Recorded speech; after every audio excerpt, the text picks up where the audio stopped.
Greetings, family. Sister Shanice in the house alongside our wonderful guests in the studio.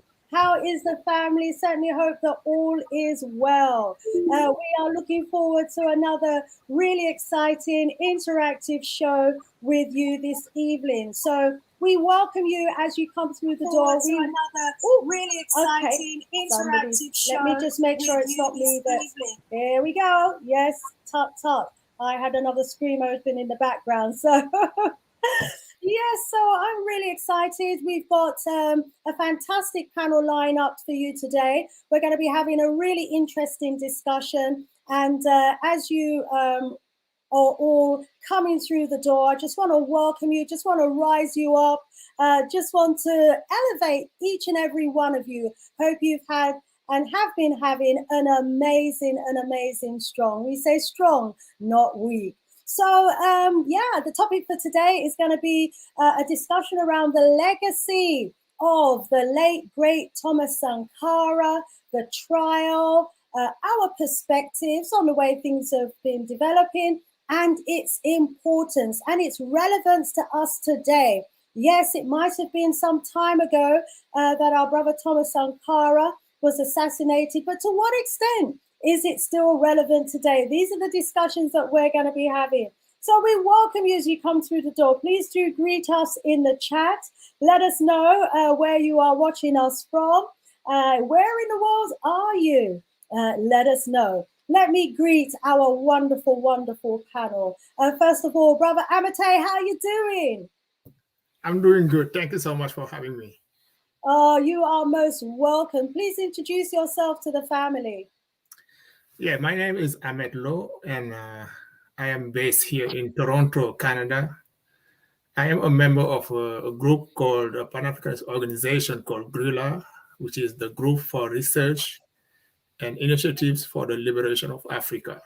So we're doing a lot of work around issues of concern to African people in general, whether they are in the continent or in the diaspora. But we're also an internationalist organization who are trying to build linkages with groups that are favorable to a change in the way the world is being driven. So we have, in that context, we have done a lot of work around Thomas Sankara, and the group is the one who is currently coordinating the whole campaign to get justice for Thomas Sankara. As you know, we can have the chance to come back to it later on during the discussion. Yes, indeed. We welcome you, Amit Low. Welcome. And we also welcome Brother Jammers, who we have in the house today. Greetings, Brother Jammers. How are you doing? I'm doing fantastic. It's a pleasure to be once again with Leader Bandaka, my great friend, and also MF as well, and yourself. So good to see the family as well. I got as a big Natural Mystic, Zamora, JJ, and all four down, all the family. Yes, pleasure to be here. Thank you. Always a pleasure to have you on board, my brother. We look forward to you blowing us away with your insights tonight. And another person on the panel is going to be blowing us away with his insights, knowledge, and perspective on the issues that we're going to be discussing this evening is none other than our Leader Bandaka. Welcome, Leader. Tendai Mwari, bringing greetings in the most precious, powerful, and bountiful name of our motherland, Al-Kebulan, Mama Africa, in the sacred spirits of our most gracious ancestors, and in a prayer for oneness, hope, and prosperity for all African people on the face of Mother Earth. Rumbidzokuna Africa, to the God of Africa be the glory. It is a joy to be an African, and greater the joy to be in service to the African world community on your show this evening. And what a powerful show you delivered to us last week, Sister Shanice, interviewing Queen Mother Nzinga Asata. I relished every moment of that. And can I just quickly bring to the proceedings this evening, may I evoke the spirit of Sister Nkechi Ode, whose Earth Day it is today, and she would have been 57 years if she was still with us. I spoke to her mother, Mama Vivine, today, and she was in as good spirits as we could of course, feeling the pain of the loss of her daughter, but trying to be as upbeat and positive. And she was going to her daughter's resting place to pay respects and to mark the day. And finally, if I may, in my opening, I'm sure you would indulge me in sending our utmost and our deepest condolences to the Shabazz family on the news of the sudden passing of one of Papa Omowale Malcolm X's and Mama Betty Shabazz's daughter, Alaika Shabazz, one of the twins, one of the two youngest of our Baba and our Mama, who were in the womb of their mother when our beloved and great liberator was so brutally snatched from our earthly company. So we just want to send our positive energies, our healing meditations, an abundance of love to that family, because they have suffered a great deal for our liberation. And we want them to know that we know that and we appreciate it. So we say, may her soul rise like Ra on the wings of Ma'at after a favorable judgment in the council of Asar. Ashe, Ashe, Ashe, oh, Amen Ra. It is done. Tendai Mwari. Tendai Mwari. Welcome, Leader Bandaka. And, you know, we share the sentiments in all of what you've said there. One love, one love. And we welcome our brother Aziz as well. Greetings, my brother. How you doing? I'm fine, thank you. Thanks for having me. You are most welcome. I think we're getting some feedback from your line. If anyone has any windows open that has a microphone with it, please do shut it down. Thank you. Please do shut down any open YouTube windows. Yes, so Brother Aziz, welcome. Introduce yourself to the family. Well, I'm glad to be among friends and comrades. I'm Aziz Fall. I'm a political scientist, and I am the coordinator of the international campaign Justice for Sankara. We welcome you. We welcome you indeed. And we also welcome every one of our viewers, each and every one of you that are watching us right now. We welcome you. We thank you for joining us this evening. We want to welcome Happy Companion in the house. Rise up, Happy Companion. I always enjoy watching your videos around Africa. Yeah, rise up, my brother. Orbia man in the house. Rise up, Orbia man. Greetings, he says, in advance to the family. Rising up, Sister Afri Jamo, watching us from Ghana. She's saying, greetings, Sister channel, to all my real African brothers and sisters in the chat. We welcome you, Sister Afri Jamo. Obiaman, yes, I bless up Afri Jamo as well. Natural Mystic, welcome. He said he's in the concrete jungle in the UK, poor thing like me right now. Never mind, here, sir. Natural Mystic, rise up, Brother Jammer. Samora, Sister Mora in the house. Just land touchback down from Mama Africa. Yes, how was your first trip to Mama Africa land? I know how it was. It was absolutely awesome. And while she was there, she delivered a fantastic presentation to the young people and their parents at the Galaxy Academy School in the Gambia. Rise up yourself for that, Sister Mora. JJ, we welcome you. All fall down, we welcome you. We welcome all of you tonight. Sister Nzinga, who was on the other side of the fence last strong. Welcome, sis. Blue Zodiac, Sister Lily. Yes, Kimani, we welcome you. Kushli, we welcome each and every one of you as you come through the door. Please do give us a thumbs up as well if you haven't already done so. So this evening, family, I'm not going to take up too much time with the introductions because, you know, one of our guests is going to be leaving us soon. And so we really want to hear from him. And so in the meantime, if everyone could put their phone on mute, please. Everyone in the group, on the panel, please put your phone on mute or your laptop on mute. Brother Aziz, if you can, yeah, wonderful, wonderful. That will ensure that we don't get any feedback from anyone this side of things. So this evening's discussion, we're going to be talking about the legacy of Thomas Sankara, but also very, very, very importantly, we're going to be talking about the trial. So as you can see, we've got a number of panel members. They're going to be looking at it from different perspectives.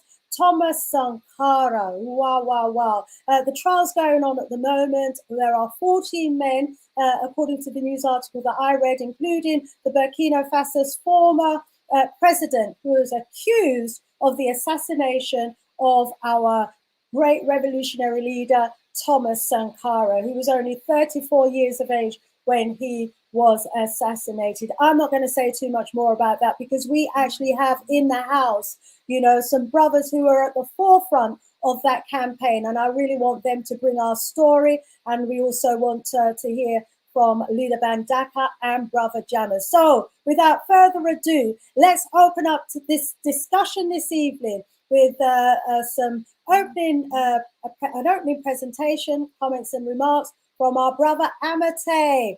Take yourself off mute and welcome Brother Amate. Thank you for having me, sister. Thank you. You're welcome. Go ahead. Yeah, I mean, I guess it's important to have this discussion today. As your listeners may know, Thomas Sankara has been a very important figure in the terms of the struggle of African people, but also the struggle to have a better world. Unfortunately, he was assassinated decades ago, and he was embarked on a process of very deep transformation that in his country with a group of comrades that were involved in that process. Very promising process of radical transformation, which was one of the most important things that happened in Africa in post-independence movement. And that experience was cut short in 1987. For people who may not know of Burkina Faso, I would say just that it's located in the West African region, a country that has been characterized by extreme poverty for a very long time as a result of colonialism and slavery. It is a region that was afflicted by periods of drought for a long period of time, which created a situation where people from that country used to emigrate and then go to live in neighboring countries like Ivory Coast and other countries. For also, from a political perspective, the country has been mired into lots of political upheaval after independence in 1960. That was a result of lots of struggles between elites in order to control the state apparatus and also for achieving some type of enrichment while in contact with the state apparatus. So that is within that context that in 1983, Thomas Sankara and a group of his comrades came to power, and with a vision that was mostly rooted in a vision of self-sustained development. And they renamed the country the Land of Incorruptible because they wanted to set a new vision of a country that will be mostly relying on themselves in order to address the challenges of underdevelopment that has been prevailing in the country for centuries and centuries. So now, after this short period of rule in Burkina Faso, the country saw what we can characterize as an unprecedented participation of the populations towards an objective which was rooted into a vision of collective self-development, as I mentioned. And the former president of Burkina Faso also gave hope at the same time to millions of voiceless Africans, both in Africa in the diaspora, but also around the world, of the possibilities that could happen once you have a leadership that is have a clear vision of where they would like to go, and that is rooted into the popular masses of the country in order to engage them into a process of transformation. Sankara was, of course, widely recognized and celebrated in Africa, in the world in general, as a champion for fundamental changes, and they fought very hardly to liberate Africa from the control of international financial institutions, from deepening poverty, for issues of war and pillage of its natural resources. As a leader, he was a very honest and a very humble man. And his life was, I guess, something that I can describe as a blueprint that could bring Burkina Faso out of the grips of neocolonialism. And ultimately, that was the reason why he was assassinated. So today, in 2021, there are some good events happening, as you mentioned earlier in your introduction, that there's a trial going on in Burkina Faso in trying to find out what happened, who were the actors involved in his assassination, in order to bring justice to his family, to African people, and the world in general, to bring back to light what the circumstances of his assassination. I will not go too far in that level because I'm sure that Brother Aziz will be, who is my comrade from Grilla, will be able to give much more detail about that aspect. But for me, I wanted just to emphasize the political legacy of Thomas Sankara as being something very important at this point in time to bring back at the front of the discussions, because many of the challenges that have been at the forefront of the struggle in Burkina Faso in 1983 or during the period of Thomas Sankara are still relevant today, are still happening and are on the table. The question of self-sufficiency is not still been resolved. The question of security is still there, as we can witness with all the security issues that the whole region in West Africa have been going through. And the same challenge also is happening in East Africa, in Somalia, all the way to Mozambique and Central Africa. So most of the fundamental question of self-sufficiency, of the struggle for a better life, and also the integration of the female population into the process of development, all those are still challenges that are very viable today.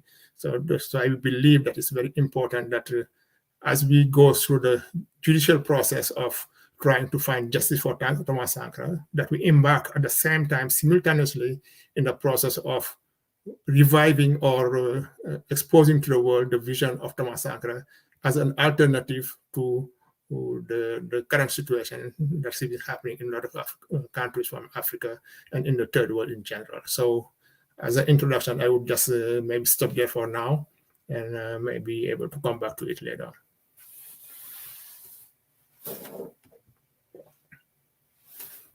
It would help if I unmuted myself. Thank you so much, Brother Amate, for that opening introduction. Let's go over to Leader Bandaka. Leader Bandaka, I know you have a presentation that you want to deliver alongside your talk. So let me bring that onto the screen right now. And if everyone else puts their phone on mute. Thank you so much. Okay, you ready? Yes. The presentation. Okay. Let's go to your first slide so that we can have your slide on the screen. Yeah, Tendai Mwari. Tendai Mwari.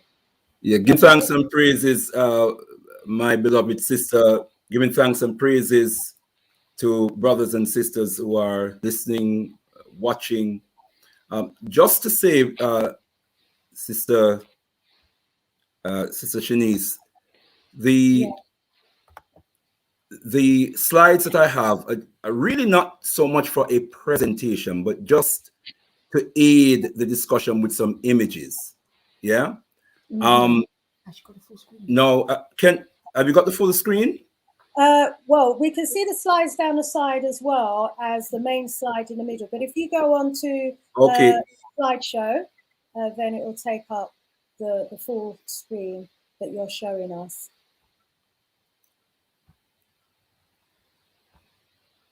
Yes, and can you? That's it now. Excellent. Right. Can you see Thomas Sankara? No, we're looking at the first slide, which is our flyer for today's discussion. Now we're looking at Thomas Sankara. All right. So we're looking at Thomas Isadore Noel Sankara, and I just wanted, first of all, beloved brothers and sisters, to just put us in touch with the person, the human being, the African, the man Thomas Sankara. Before we even talk about the freedom fighter, the liberator, all of the great and wonderful things that he was to all of us in the world, I want us to know that this was a flesh and blood African who felt like we felt, who felt pain, who felt strains, who felt hardship, fears like we do. We can see here that he was born on the 21st of December in 1949 in Yacob, Burkina Faso, which was then known as the Upper Volta. I also want to bring to our minds the family of Thomas Sankara, his mother, his father, who are now deceased. As we see here, his mother's name was Marguerite, his father Joseph. He was one of 10 siblings. He was the third and of the siblings and the first son. And he was also from the Mossi as well as the Fulani. His father was half Mossi, half Fulani. His mother was full Mossi. So he came from that tradition. Just very quickly, we see here his family, his wife, Sister Mariam, Mama Mariam, his two children, Philippe, Auguste. We know that he was a guitarist, a songwriter. He was an avid sports person, loved cycling, and we'll come back to that a little bit later on, because he brought all of that to bear in his approach to leading the nation and the revolution and cultural revolution that he sought to bring about in Burkina Faso. He entered military service in 1966. He remained in military service even though he was part of the political structure, and we'll see more information on that later on. I'm just rushing through. His political awakening came when he was in the military, and it was by virtue of a civilian professor who was a social scientist who taught history and geography in the military training school, and his name was Adama Toure. And this was the person who brought about the political awakening or provided the source for his political awakening. That said, his father talks about certain consciousness that he had even as a child, but we'll come to that as well.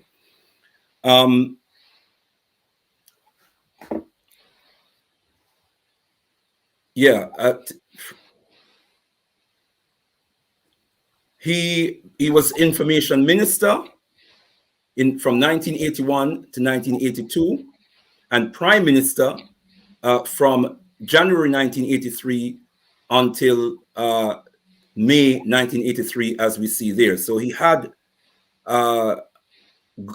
offices in the government before he actually became the president. He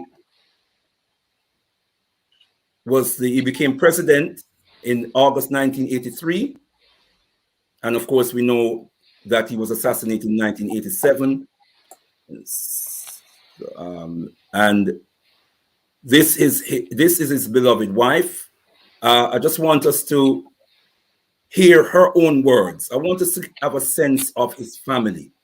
I want us to know that there's a family that is presently continuing to feel the stress and the strain of fighting for justice for their loved one. Thomas Sankara was someone's child, he was someone's brother, he was someone's husband, he was someone's father. And his wife shares with us that she met him in Ouagadougou in 1977. She just graduated, and she describes him as having struck her as a very simplistic person. Sorry, something happened. Okay. Sorry about that. I think she trapped her finger in the door. Oh no. Oh. Sorry about that. Oh. Dear. Okay, sorry, that's kind of. Oh yes. Do you want to see to her, and we come back to you? Yeah. Yes. Give me a. Just give me a couple of minutes, yeah? That's okay. That's Please. okay. We will return to Brother Leader Bandaka's presentation in a very short while. And I want to thank him for that opening there. I think we've all got a sense of the man himself, and we recognize, you know, that he had a family. He left behind a mother, a father at the time, his wife, his children. Let me bring in our brother Aziz, who actually knows, you know, his wife personally. I gather you've been working alongside her in this trial. But leader, brother Aziz, over to you. Well, thanks again for inviting us. So on behalf of all the members of the Group for Research and Initiative for the Liberation of Africa, which Ahmed and I belong to, we are the coordinator of this campaign. This has been quite a long story. It's actually 25 years seeking justice.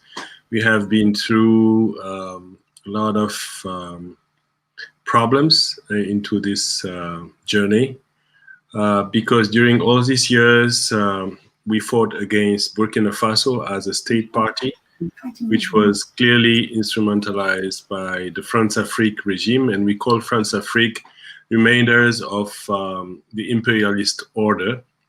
Our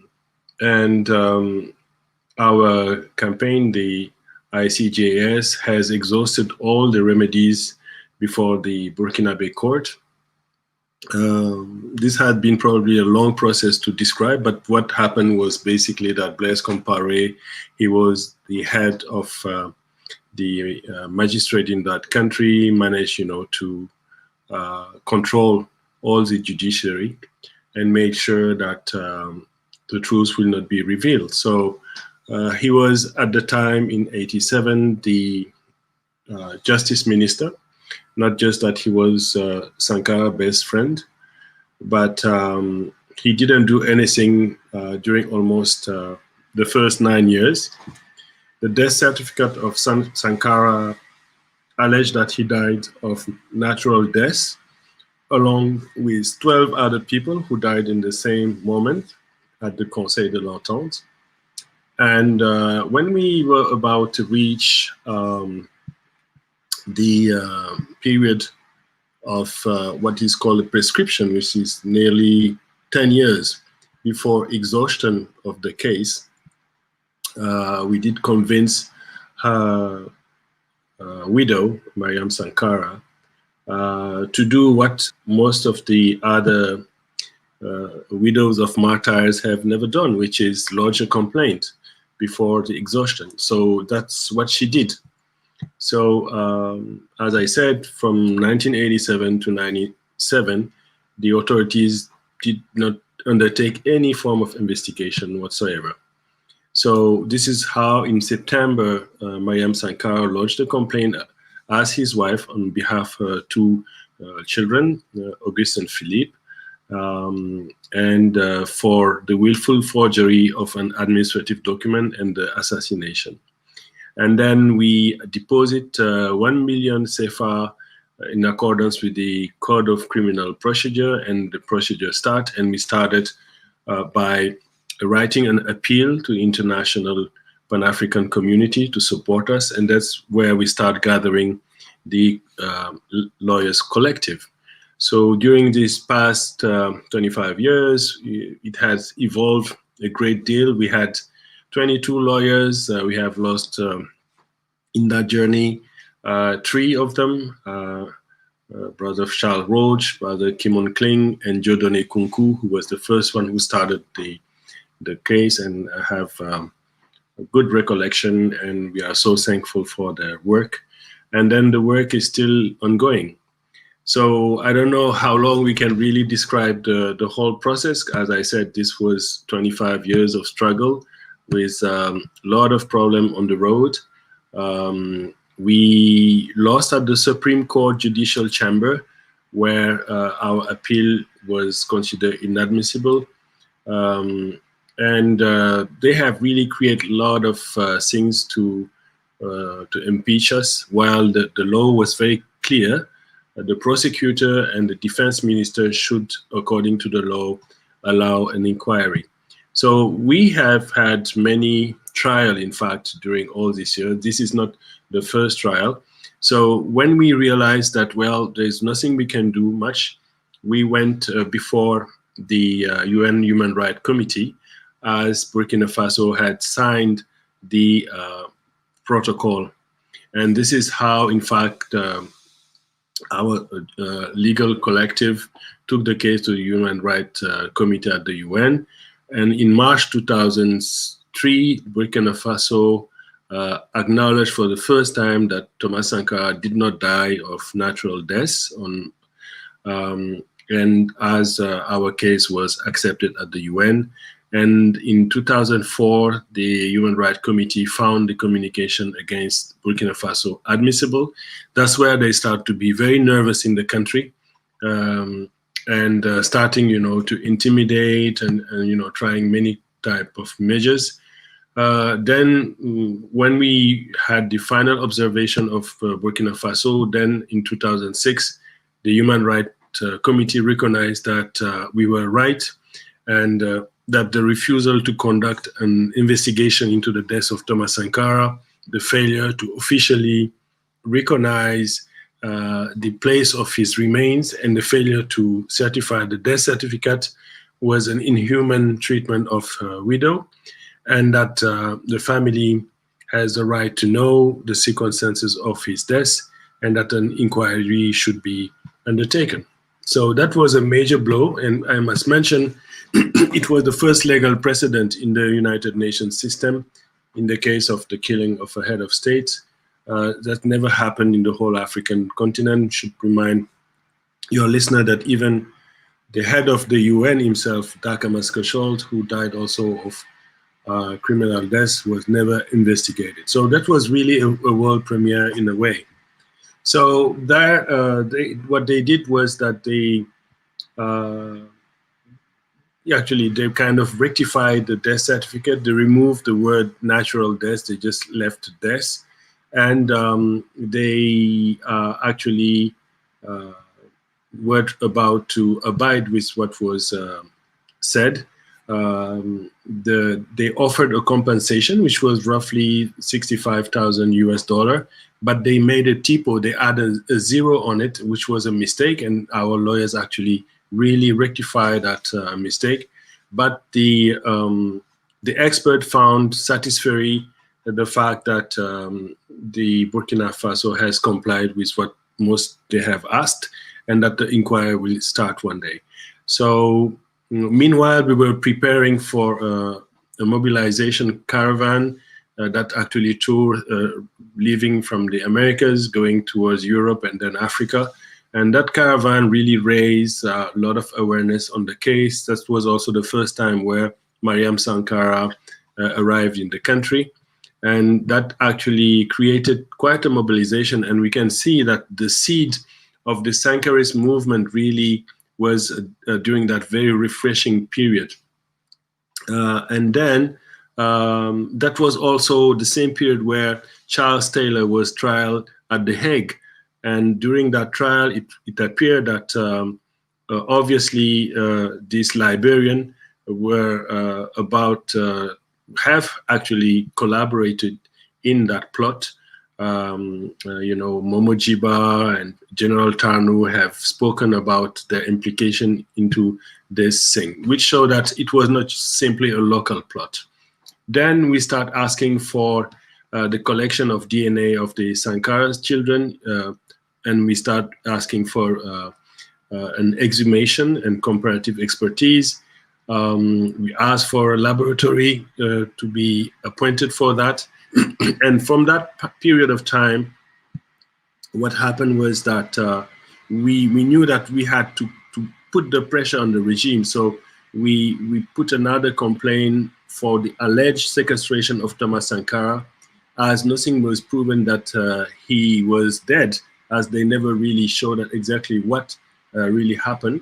And on the designated tomb of Thomas Sankara started act of vandalism. Those tombs were broken. Then the president's graves were spilled with liquids.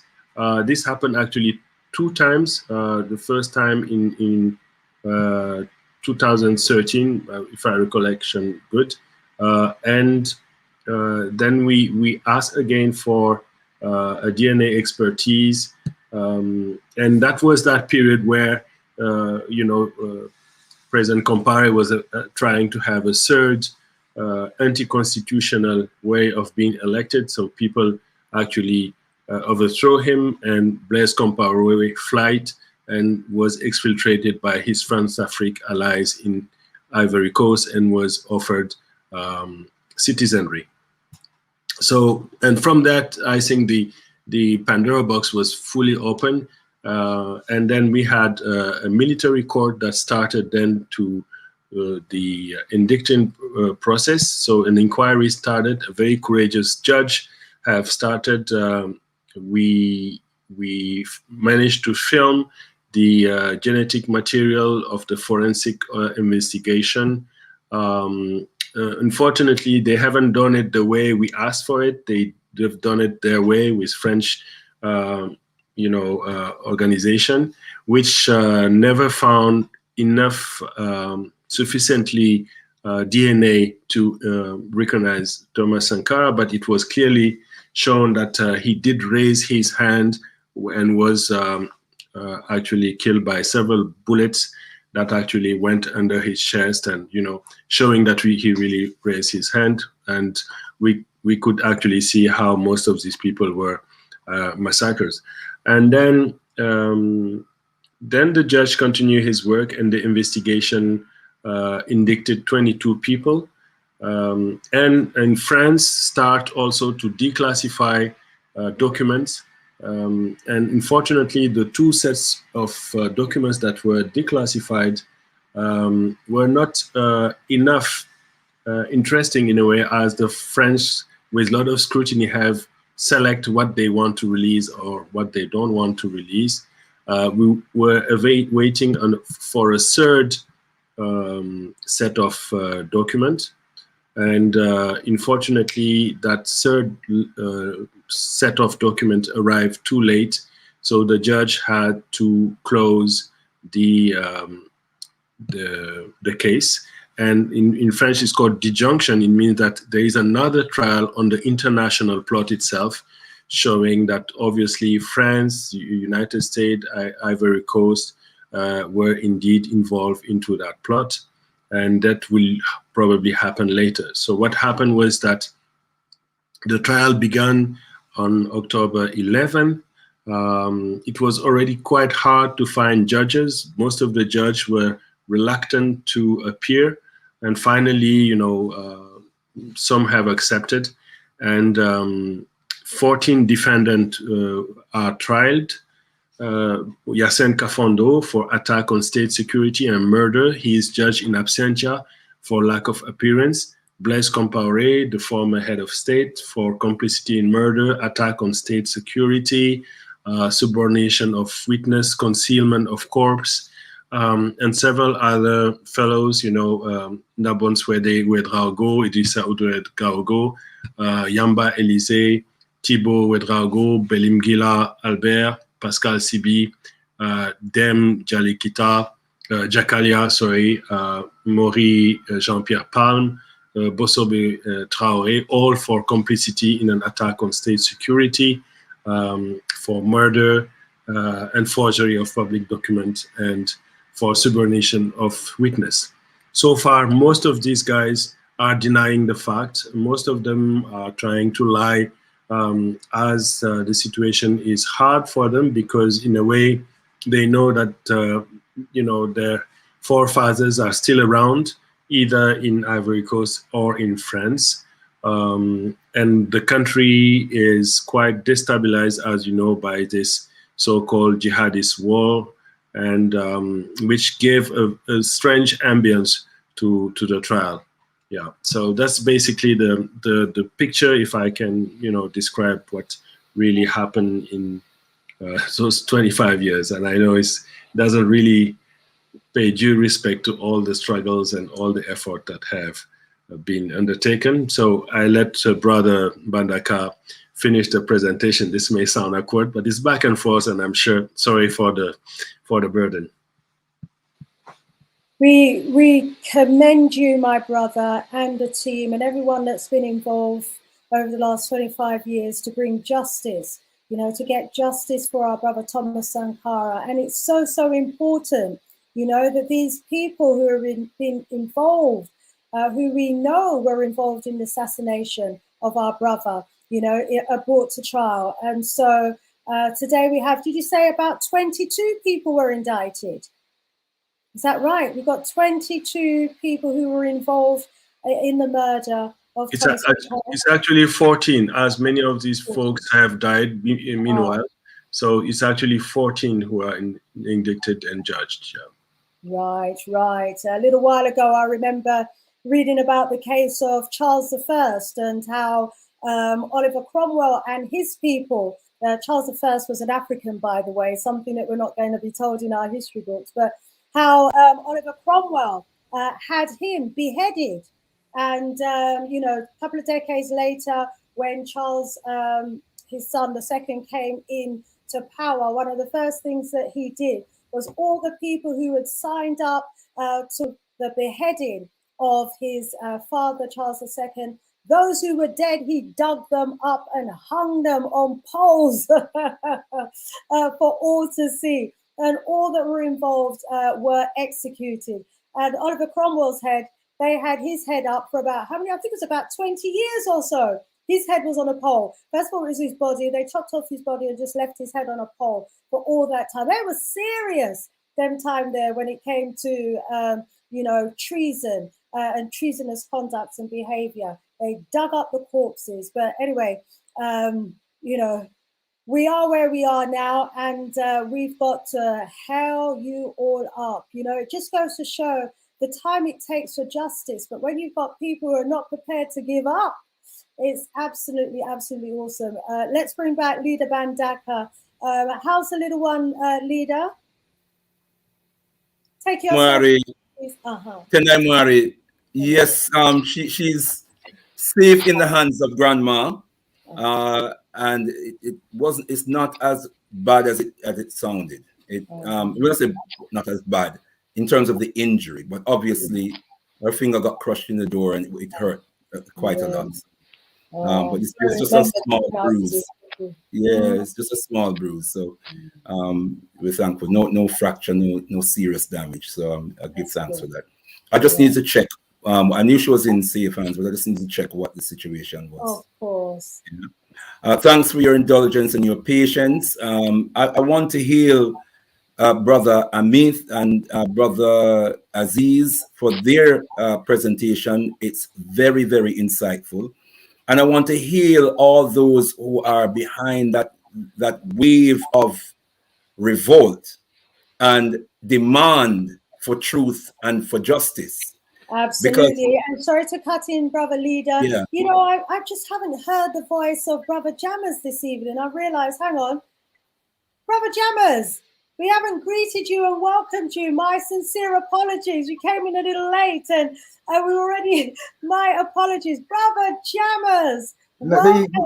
You did greet me. I came in earlier. I was here. So I'm listening to the discussion now. This is not really my lane, so I'm just happy to be involved. So I'll let Leader Bandaka continue and I'll come in afterwards. Thank you. Oh, good. I did welcome you, but I didn't hear from you, did I? I just realized I hadn't heard your voice. No. But I'm here quietly in the background taking in the information. So wonderful, wonderful. Okay, sorry for that interjection, Brother Leader. No, that's fine. That's absolutely fine. You're the boss. I'm at your service. Oh, and I'm at the service of the people. And I'm always happy to serve. I'm always happy to serve. This is such a profoundly important discussion that we're having this evening. And the information that we are receiving is so vitally important as well. And I started to say I want to hail all those who are behind this wave of revolt and demand for truth and justice, because in so doing we validate the humanity of Baba Thomas Sankara, and also his family. We've heard from Brother Aziz the way the family have been just totally abandoned. The human rights have been totally discarded. And this is the reason why I felt it was important to bring the information I'm bringing this evening to help us to connect with the, as I said, the humanity of Baba Thomas Sankara, but also in context with his family. So if I may proceed, Sister Shanice, you're on mute. Yes. Do you have your slide ready? Back screen? I do indeed. You do? Ready? Okay. On slideshow? Yes. Wonderful, wonderful. Let's bring it in. Are we? Yeah. So let me move to where I was. Okay. Yes. So, brothers and sisters, I suspect that many of us have never heard the name of Thomas Sankara's wife. We now know what her name is, Mariam. Many of us would not have seen a picture, don't know what she looks like. We now know what she looks like. We also know something about where and how she and her husband met and her perception of him as a simple person, very intelligent, very sensitive. They got married in 1979 in Po. And she also says that, you know, he had a real sense of duty, very hard worker. He was firmly against injustice of all kind. He had a militant spirit. He denounced any injustice, mainly in the army. So even in the army, he challenged injustice where he saw it. It was just his nature. It was his character. He would often discuss matters with trade unionists and militant students. He was interested in all militant organizations. He was a very upright person. And as we know, he renamed the country Burkina Faso. Burkina Faso meaning a place or country or nation of upright people. Nation of upright people, which tells us something about the character of the man himself and about his vision to restore African humanity to an African nation.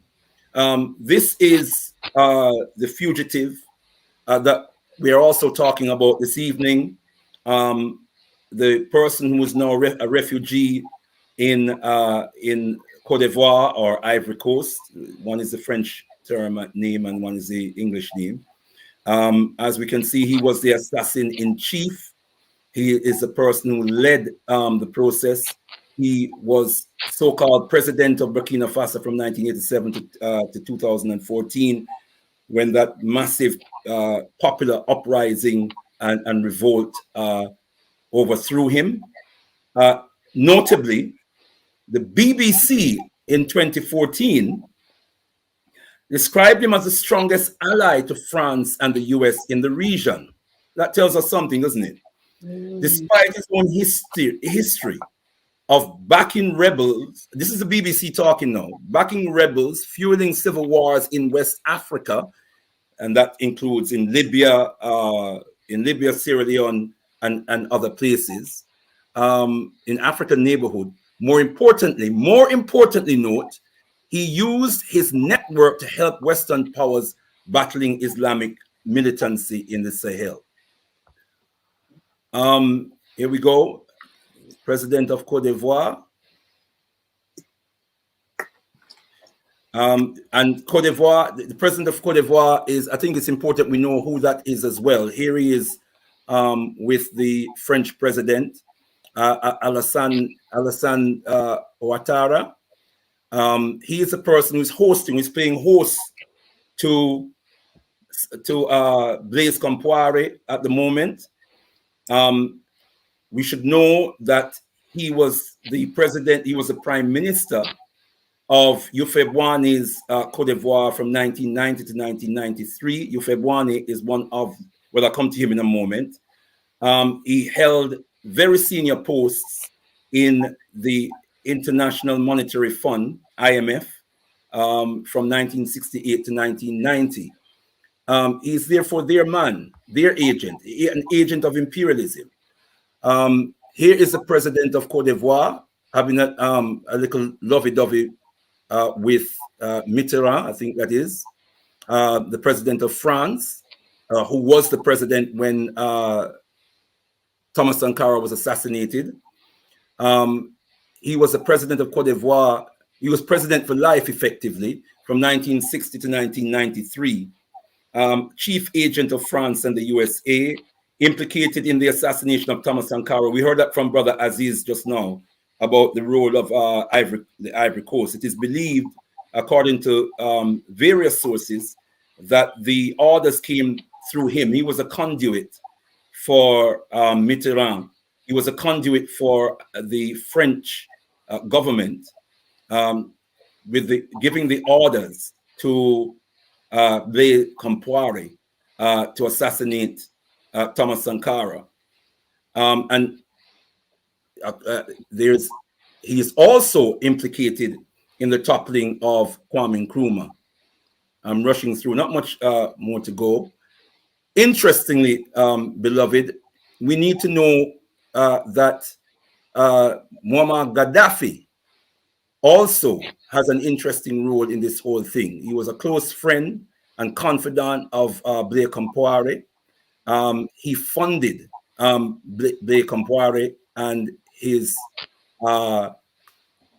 coup d'etat, the coup that even the coup that freed Thomas Sankara from prison in 1987 was funded and logistically supported by Muammar Gaddafi.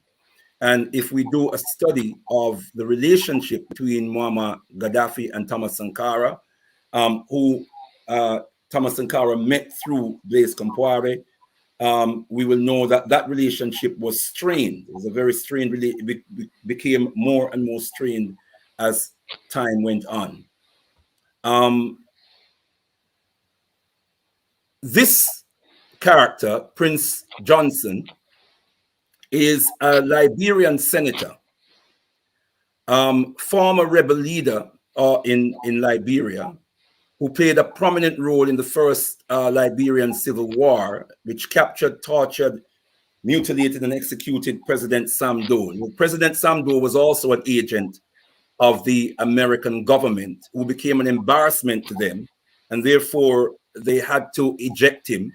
And so they used Charles Taylor in the first instance, and then Prince Johnson to topple him. It should be known that Prince Johnson appeared at the Truth and Reconciliation, supposedly. Recreation is probably a more appropriate word. Truth and Reconciliation Commission of Liberia, and attested to what Brother Aziz said just now, that himself, Charles Taylor, and other rebels were involved in removing Thomas Sankara from the presidency. Removing is the word that he used. Of course, we know that the way he was removed is that he was assassinated. And so, you know, it is evident that not only was Yufebwani so-called Senator Prince Johnson, bear in mind that this man who was actually, I don't know if it still is on YouTube, but there was footage on YouTube of him actually torturing or presiding over the torturing of Sam Doe. And it was barbaric, it was evil, it was wicked, regardless of what Sam Doe did. And it was put on social media, and it was there for years. I don't know if it's still there, but he's now a senator in Liberia. What does that tell us? And this is the person who was the president, Francois Mitterrand, who was the president of France in 1987 when Thomas Sankara was assassinated on French orders. The evidence suggests. And of course, he was president from 1981 to 1995. In his words, he said, "Without Africa, France would have no history in the 21st century." Let me repeat. Without Africa, France will have no history in the 21st century. And we all know the strangulation that France now has 14 African nations under. The economic, the political, the military strangulation that France has these 14 African nations under presently. Finally, for now, Sister Shanice and others, it is important that we know who this brother is as well, Brother Aluna Traore. He is the only survivor from that meeting where Thomas Sankara was presiding over when he was assassinated. And our brother tells us that he heard shots were being fired. We were told to get out, get out, get out. The comrade president got up and adjusted his tracksuit that he was wearing and told us he was the one that the attackers were looking for. He went out that way and he pointed to the door, the same door he came in. He came out of the room with his hands up outside without a weapon. It's important that we understand what happened in those last moments.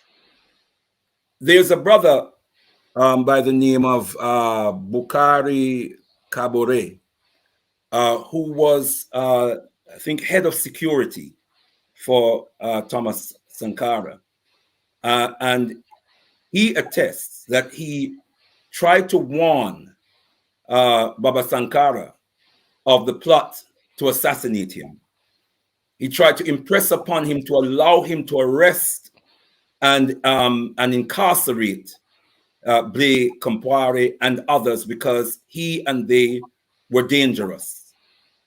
It is worthy of note that Blé Compaoré never doubted what Compaoré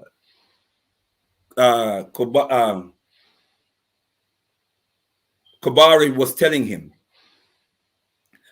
But he said to him, it is not for us to betray. If they are betrayers, let them betray, but it's not for us to betray. And with that, he would not allow the arrest of Blé Compaoré because they were like brothers. They were like brothers. And so, beloved, here's what I want to round off this, this contribution with. I want to bring to light just the words of Thomas Sankara's father. He talks about the birth of his son. That when his son was born, he called his brother, Thomas Sankara's uncle Abel, and told him that a captain had been born in the family. He also goes on to share with us that as the nation was preparing for independence, he noticed that the flag, Thomas Sankara noticed that the flag of Volta had been created. He got his brothers and friends together with a few Europeans as well, and he raised the French flag, only to pull it back down and raise the Voltaic flag instead. There was a little European schoolmate present, and he couldn't understand why the French flag was taken down, and he protested when the French flag was taken down and the Voltaic flag was raised up. And it seemed that Baba Sankara spanked him a little bit. There was a fight, and it seemed that Baba Sankara spanked him a little bit. There was something in the heart and soul of Baba Sankara. Even as a child, he would have been 10, 11 years old at that time in 1960. He was born in December, remember. So he was 10, 11. But still, he was passionate. It meant something to him that Burkina Faso, which hadn't been named yet, obviously.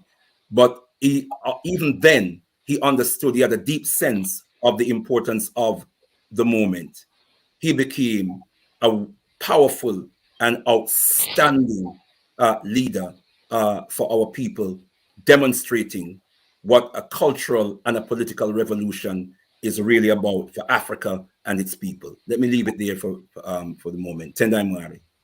Tendai Mwari, thank you so much, Leader Bandaka, for that very, very informative presentation. I mean, there was just so much wrapped up in there. And, you know, it's heartbreaking, isn't it, to know that someone who you trusted with your life, someone who you saw as your brother, someone who you probably would have laid your life down for, turns out to be your assassin.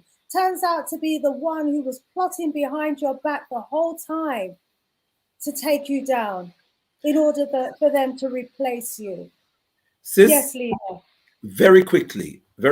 I'm just moved by the spirit of Thomas Sankara and his family. And I know that his mother and father, you can imagine, were devastated, not only by the fact that their son was assassinated, but by whom?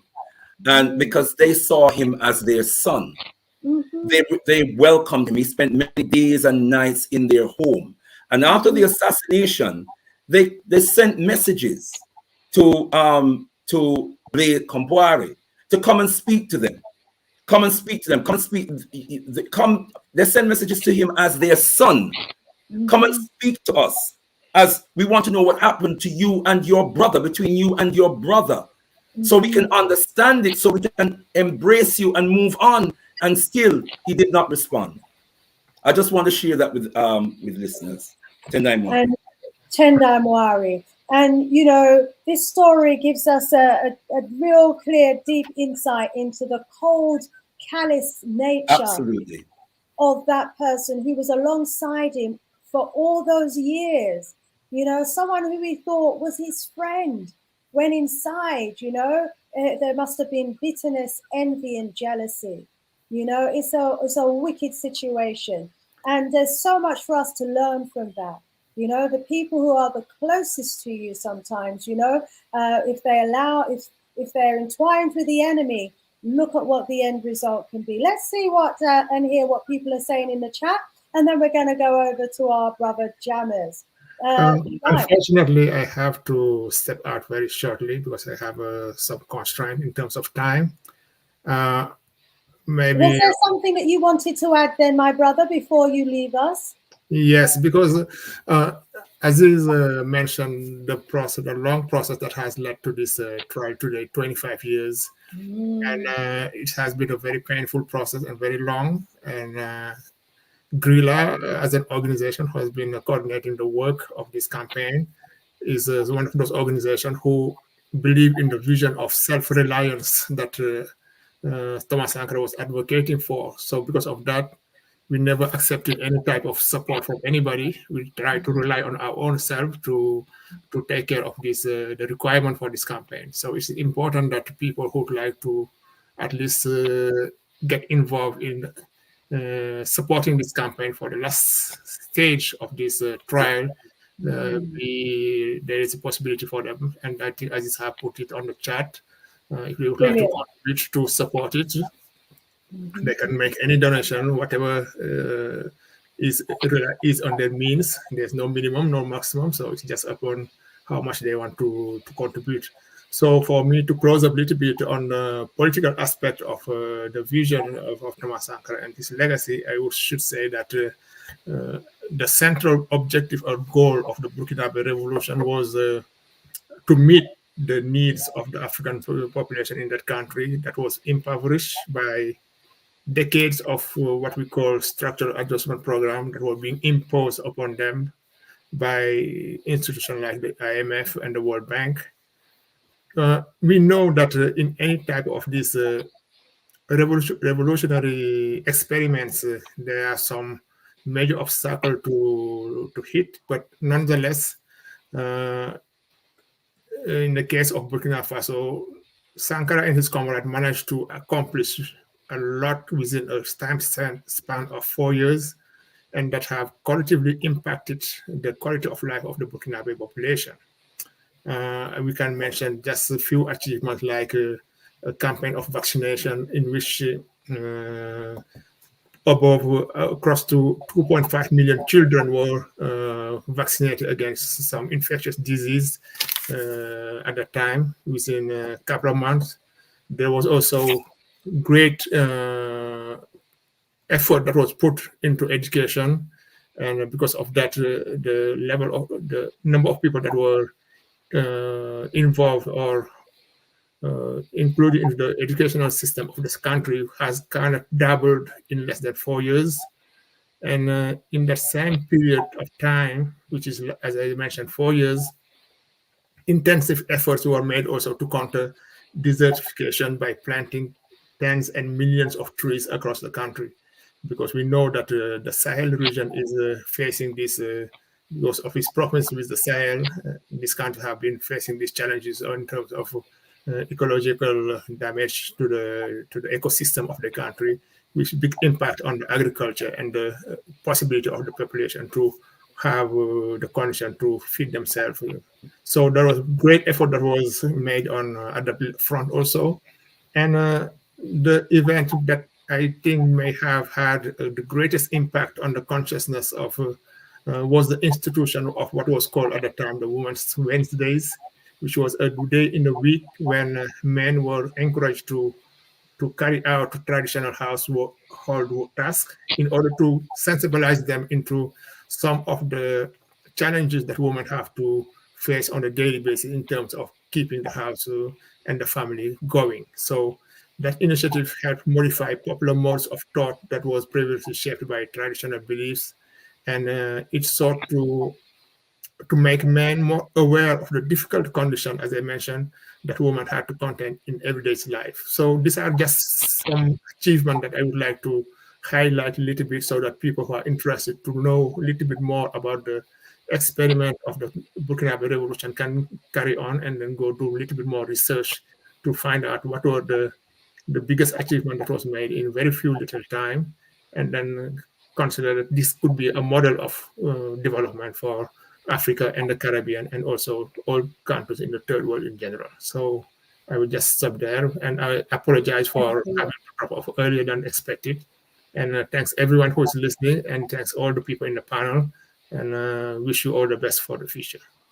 Thank you so much, Amatelo. I've posted in the chat what you sent over to me. I want to rise you up for the great works that you're doing as part of the organization there, doing for self.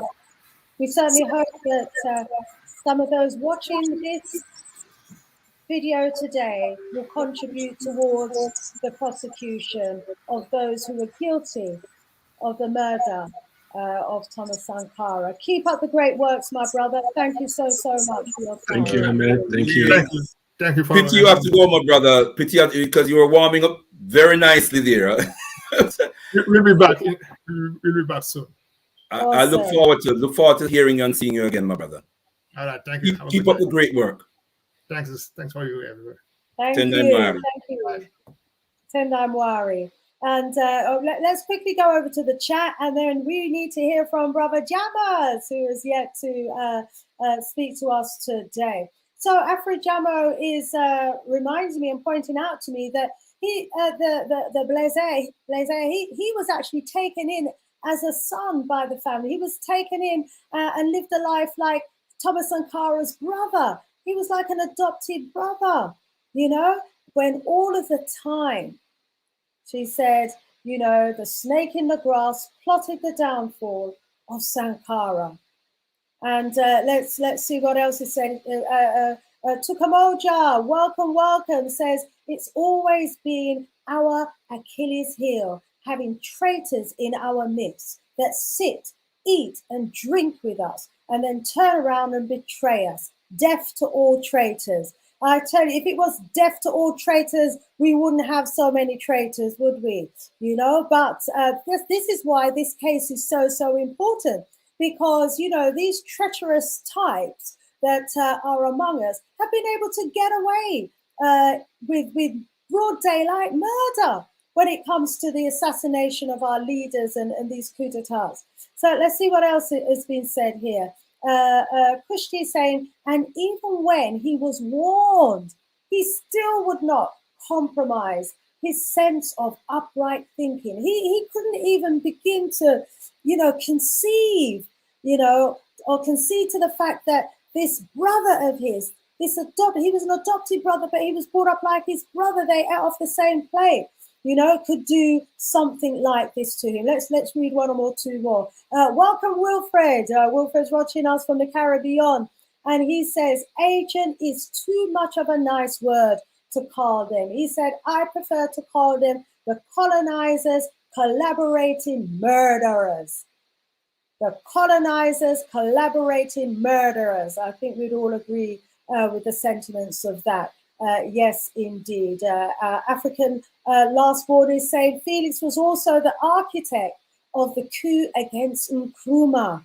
You see, they have their men, don't they? They have their people in our midst and among us, you know, and said here, like, you know, like the cancerous, you know, cell that they are. They come in, they infiltrate, and they undermine and destroy the great, great works that others have built. Okay, well, we'll go back to the comments in a little while. Just post in another or the rest of the post from our brother Amate. All right, brother Jammers. Welcome Greetings, to the family. discussion. How are you doing? I'm fine. I'm a bit worried about after hearing Bandaka and Salman fall the meth, you know, how I'm going to come in on this one, but it's excellent, and I really commend the, you know, cry for justice, you know, and it needs to be addressed. So I'd like to see if I can share my screen. Yes, go ahead and share. And once you've gone through all the share screens, go to Windows. And if you've got your presentation open on your screen, you'll be able to see it. Just click on the presentation and I can bring it in from backstage. Right. Okay, I can see it backstage, so I'm bringing it in now. And you just get it in presentation mode. Right, can you see this? Yes, we are seeing Thomas Sankara. Oh, great. Well, first I dedicate this to my friend Scully, who ascended last Tuesday, and his 9/9 is today. So yes. So rise up the memory of Brother Scully. Right, I'm just going to touch on some of his achievements, just to highlight his achievement, and then look at the legacy. So Brother Bandaka already gave a full breakdown from the great Thomas Sankara. Right, so now we're just going to legacy. The word legacy comes from lasere, to leave. So just to see what he left behind. So by doing that, if we look at his achievements, right, so we're just going to look at his achievements. And he done this in 4 years of rule. So this is one aspect that we have to look at. He done this in 4 years. You know, some of our leaders are taking 40 years and achieving nothing. Right, so this is what he's done, some of the things that he done. Age 30 to age 37, if I may just throw that in. Wow. So this is the substance you could just look for yourself. This is what he done in 4 years. 10 million trees, roads, railways, females to high governmental positions. He outlined female genitalia mutilation and forced marriage. So he's in strong support of women's rights. Sold off the Mercedes. Reduced the salaries of public servants, including his own. Forbade the use of government chauffeurs, first-class airline tickets. Redistributed land. This is all in 4 years. So I don't know how this man managed to do this, you know. And our African leaders in these times can't organize and achieve half of what he done.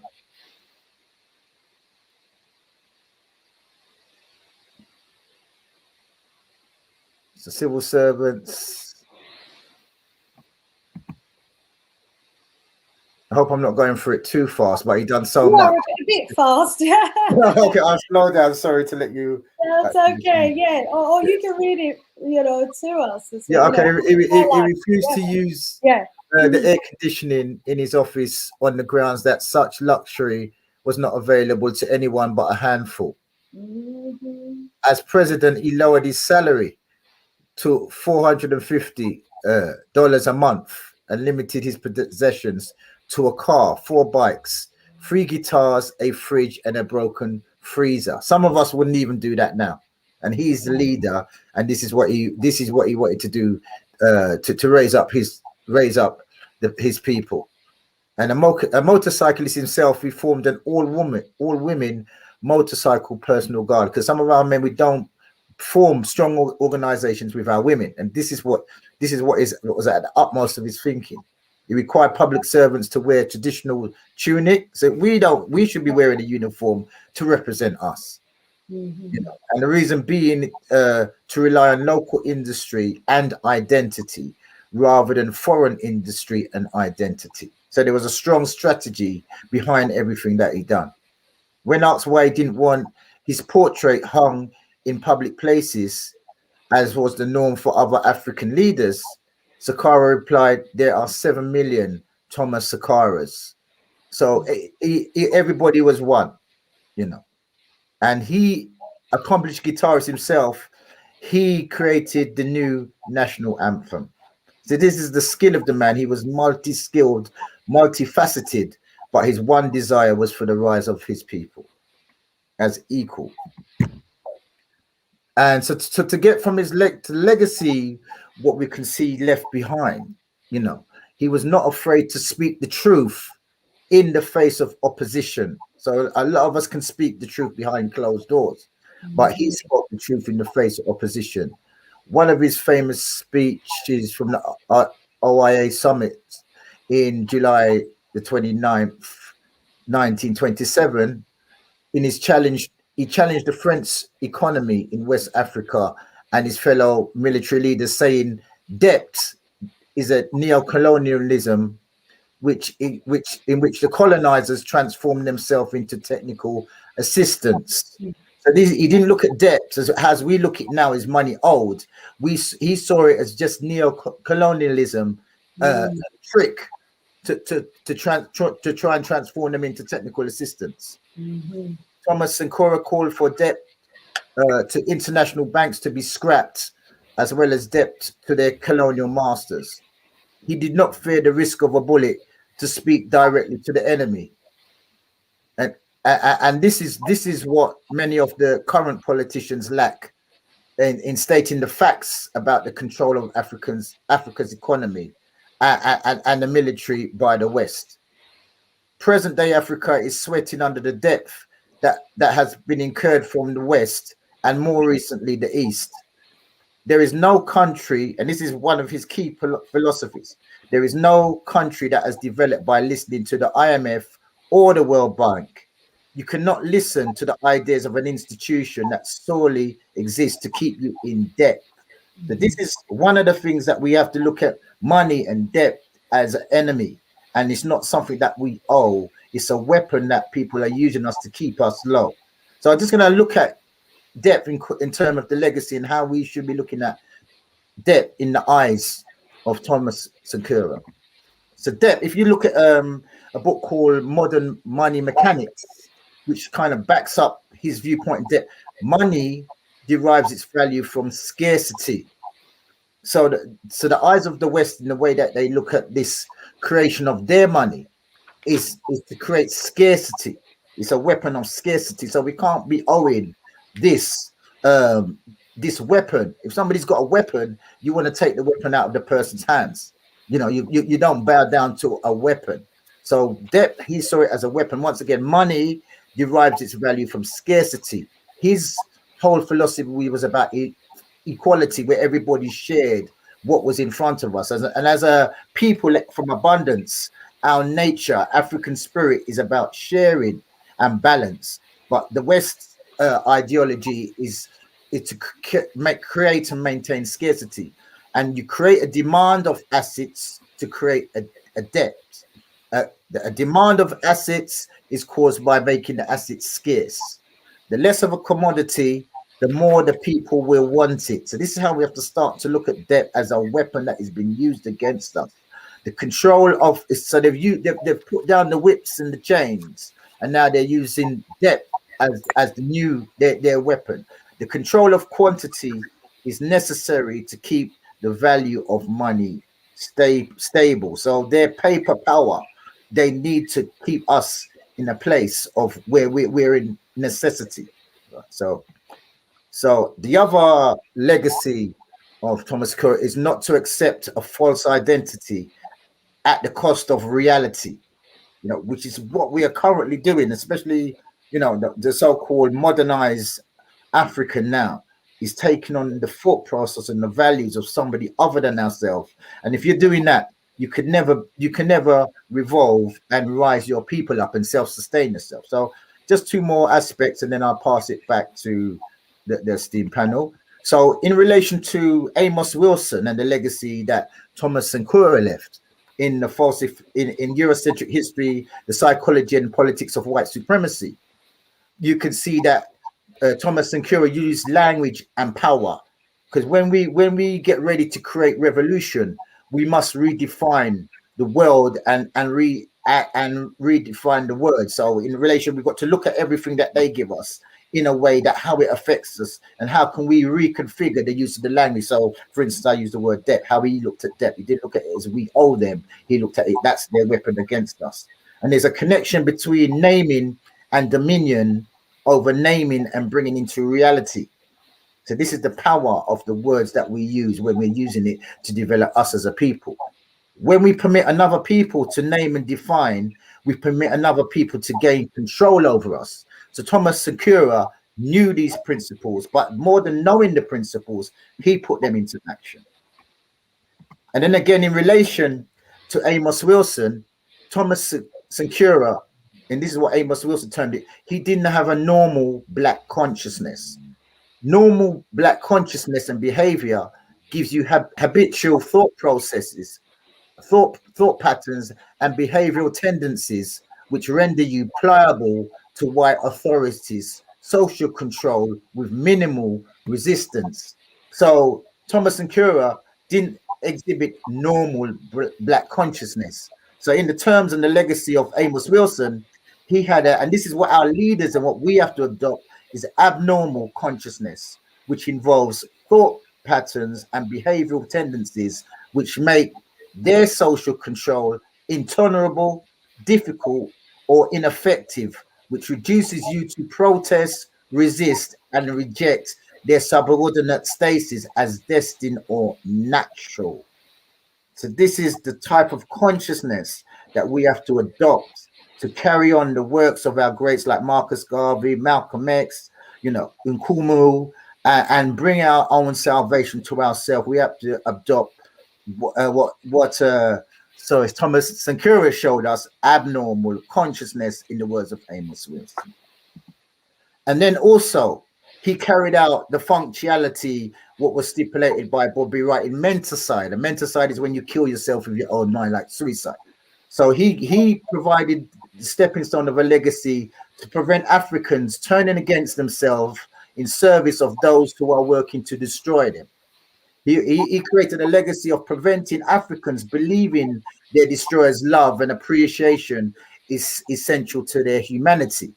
And he created a legacy to prevent Africans becoming their own worst enemies, battling for the love of their destroyer. So once again, that's a little insight into Thomas Sankara and his legacy. Thank you. We thank you. Oh, thank you so much for that very insightful presentation, my brother. And yeah, money, as they say, you know, the root of all evil. If everyone could put their phone on mute, please. We're getting some feedback.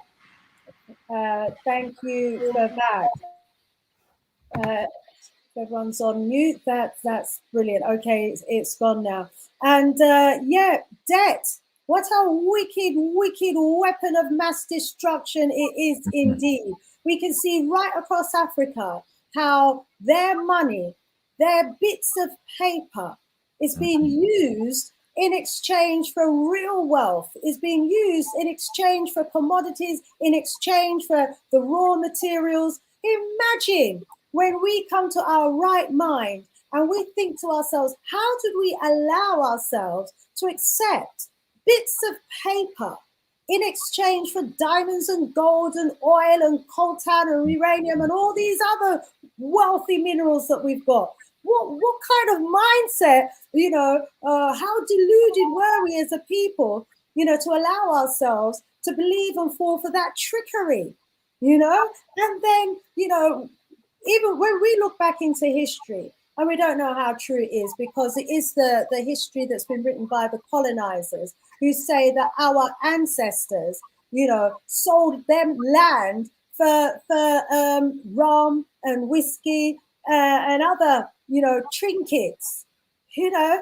And so they look back in history and laugh after us, and are our children, our futures, going to look back at us and wonder how it was, you know, what kind of mindset we had as a people, as leaders of huge swathes of land, allowing these outsiders to come in and mine our minds in exchange for bits of paper. When are we going to wake up out of this? You know, thank you so much, Brother Jammers. It was clear that our brother Thomas Sankara saw right through their economic fraud, saw right through their system of debt. You know, he saw right through it indeed. And I want to be one of those abnormal people of consciousness. Yes, indeed. Let's go over back to our brother Aziz. Let's bring you back into the conversation. I know Sister Sheila messaged me to say that she was trying to come in backstage, but sis, I'm unable to see you backstage. If you're watching, do make your presence known, or and we'll see what's going on. Brother Aziz, let's welcome you back. Let's hear your thoughts and opinions, comments to what our leader Bandaka presented and our brother Jammers. Yes, I think what our two brother Bandaka and Jammers have explained is absolutely accurate. And again, it won't pay due respect to what they have done during those 4 years of so dedicated, self-reliant development. And one of the great things that happened right away was that Blaise Compaoré started with the World Bank and the IMF and some Canadian lawyers to revamp, you know, all the mining code sector. And by revamping the mining code sector, what happened was basically to start shrinking the sovereign basis of African land, to liberalize it. And they have smuggled diamond from Liberia and Sierra Leone and get very wealthy, and then start into this so-called war on terror, destabilizing, you know, Libya and the Sahel and so on. So we are fighting against very, very powerful forces. The one in France is probably the most vicious. You know, I'm not saying that because we receive death threat from these guys, but we know exactly what we are fighting for. And this is why I'm begging, you know, for people to help and to really support this struggle. You know, words are great, moral support is great, but again, as I have pasted into our chat room, our lawyers work pro bono. The people we are fighting against have been paid, you know, by billions. Our lawyers work pro bono, which means that they work for free. But we need to convey them, you know, we need to send them by airplane. We need to make sure that they eat food that is not poisoned. We need to make sure that they have at least safe hotel, and this guy have very modest hotel. And as you know, Guerrilla is a non-profit organization that receives no grant. So any Pan-African, any internationalist that could support us, this is more than welcome. This is part of the self-reliant strategy. We will never accept any money coming from elsewhere but our comrades all over the world.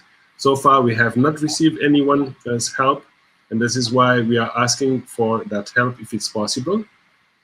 I have pasted, when that was mentioned, this cancer of betrayal, I have written several things, including this paper I have pasted about the death of Cabral.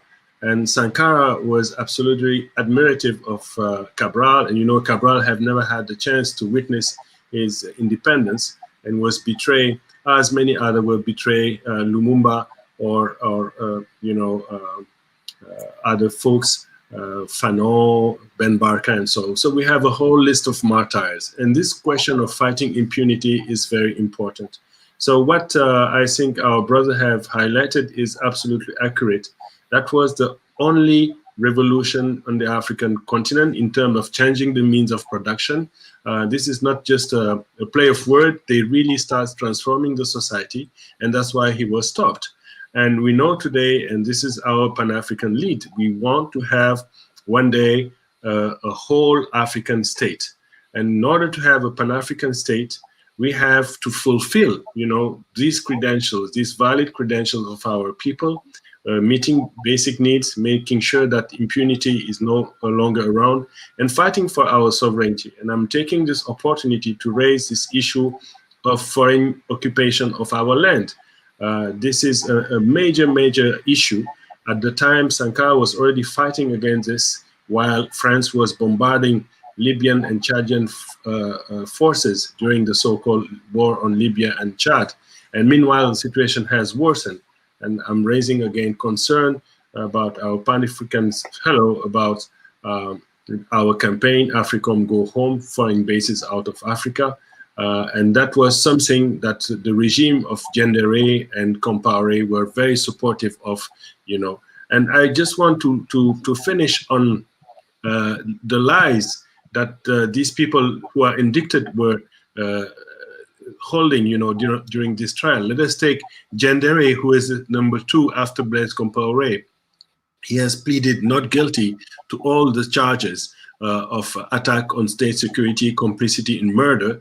He pretended having never been in the place when the bullets were fired, while everyone saw him. He said that he was at the Inam sport field when he heard gunshot, and then he went to the consul and moved to the office located at a villa called Villa Togo. And then he asked the guards what was going on and was told that there were shots that have been fired from. So what he did, he said, he came and he was standing at 10 meters from the bodies of Thomas Sankara and 12 of his companions.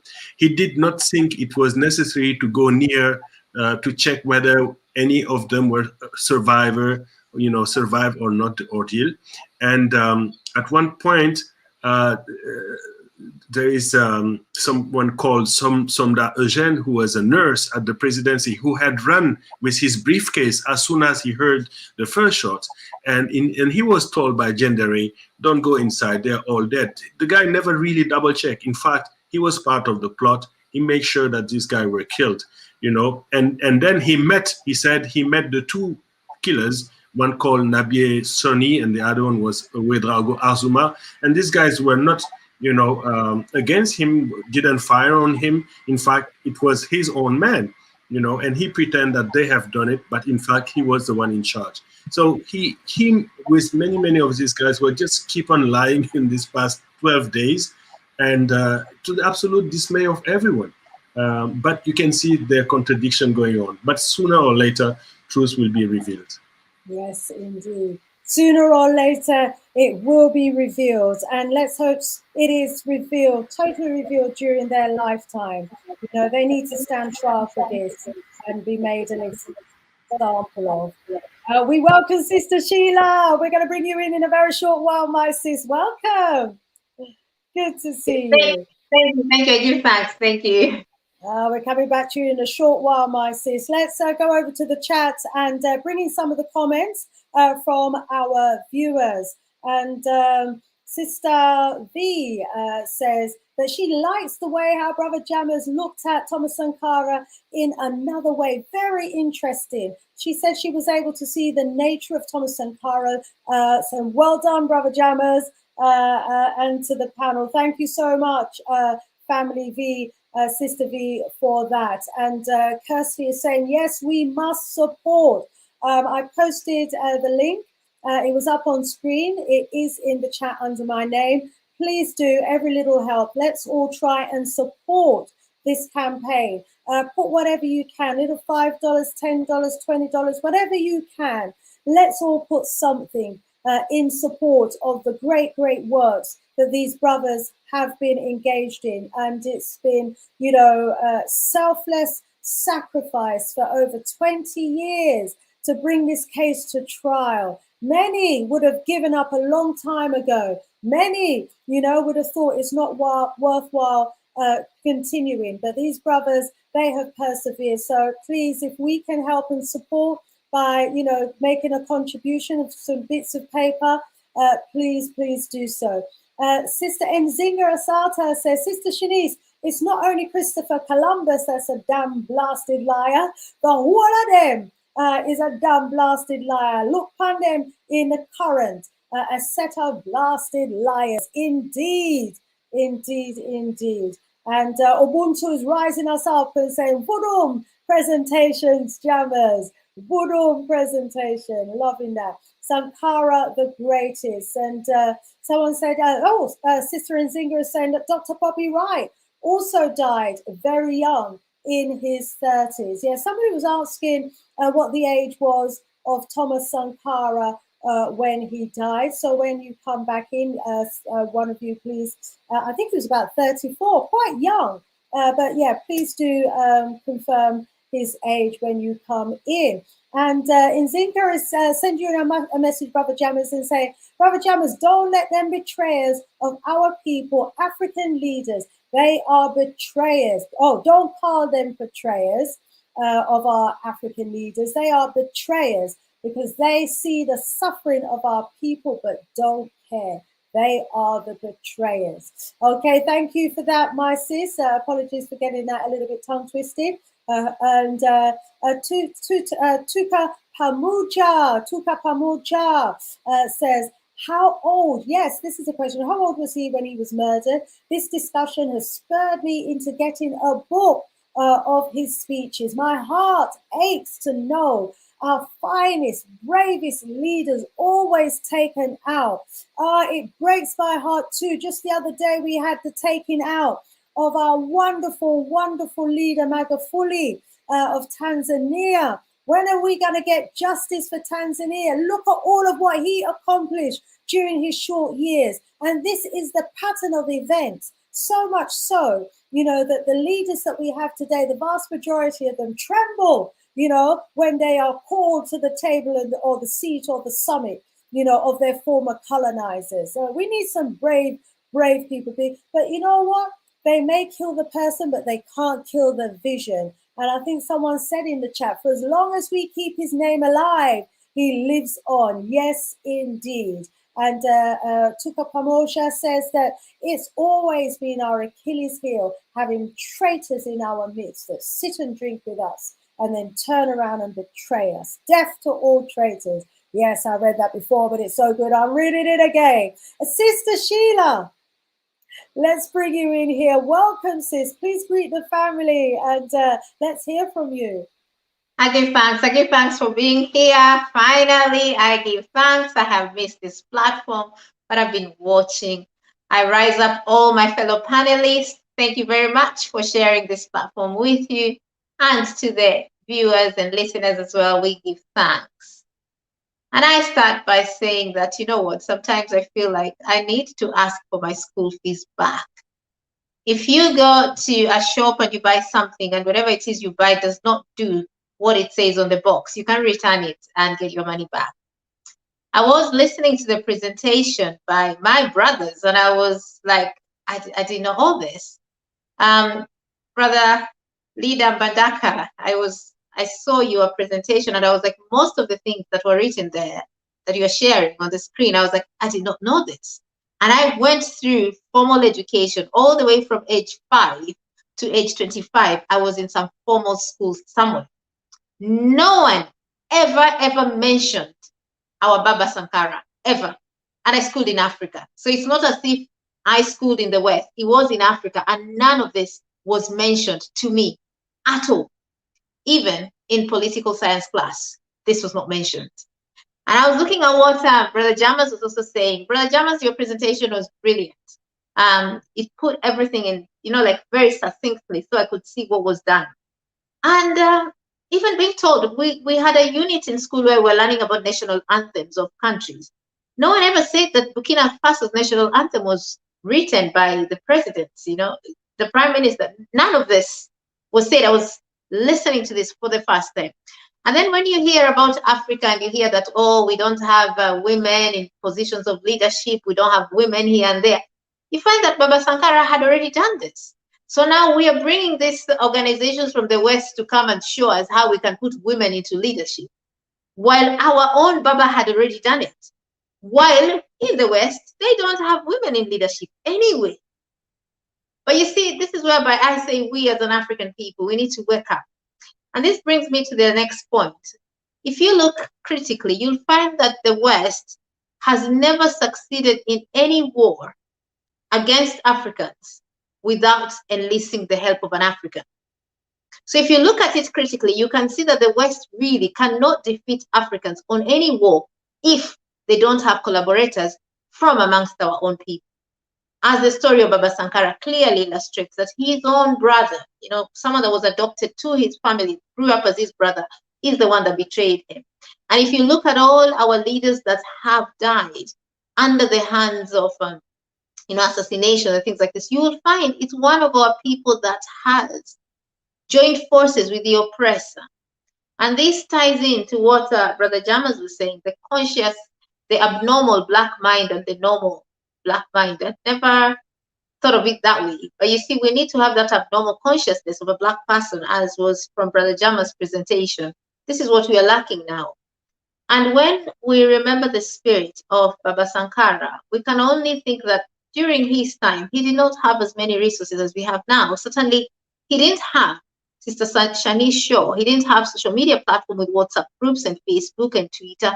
You know, these are places whereby we can mobilize each other. Yes, there are systems that belong to Babylon, but there are ways we can work with these systems. We should never forget that for 400 years, we've never really been free. But a lot of movement, a lot of progress has been made. You know, like slavery, the plantations, they came down because, well, the official ones, right now, there's plantations, but in another way. But there was slavery, the way it was, and colonialism, all these things. Our ancestors managed to thrive and succeed and win and be victorious with very little resources. What is our excuse?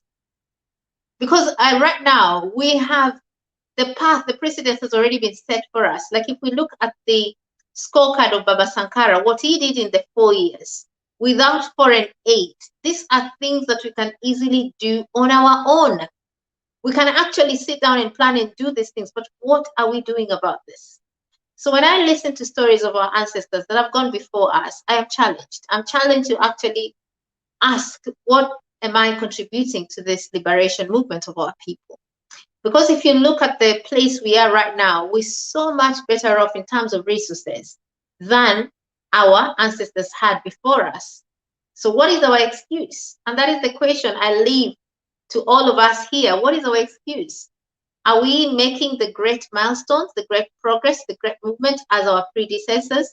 Or are we spending our time speaking about what our predecessors did, but doing absolutely nothing to pick up and continue from where they left? This is the question I leave with you, my people. I give thanks.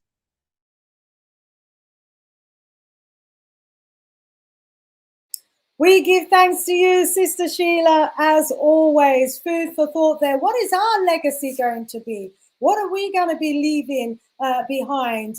You know, what are we bringing our visions into fruition? Are we taking from the spiritual, you know, into the physical? What is our legacy going to be indeed? And yes, Sister Afrojama Allah, you say you want your school fees back. It just goes to show, you know, the nonsense that we're taught in these schools. Nothing that has real relevance or significance to us as a people. Let's see what else we've got in the chat. Gary's giving a massive big up to Brother Jammers and Sister Afrojamo. Enough fire, fantastic presentation there, my brother. And, you know, I've also posted in the chat the link that our brother Aziz gave. So please, if you can support, we want to support this movement. You're hearing about the great works that they are doing. We are meeting, you know, brothers who have been at the forefront, at the very forefront from the beginning, you know, of the campaign to bring, you know, the assassins and those guilty of the murder of Thomas Sankara to trial. We are living in historic times. This is history in the making.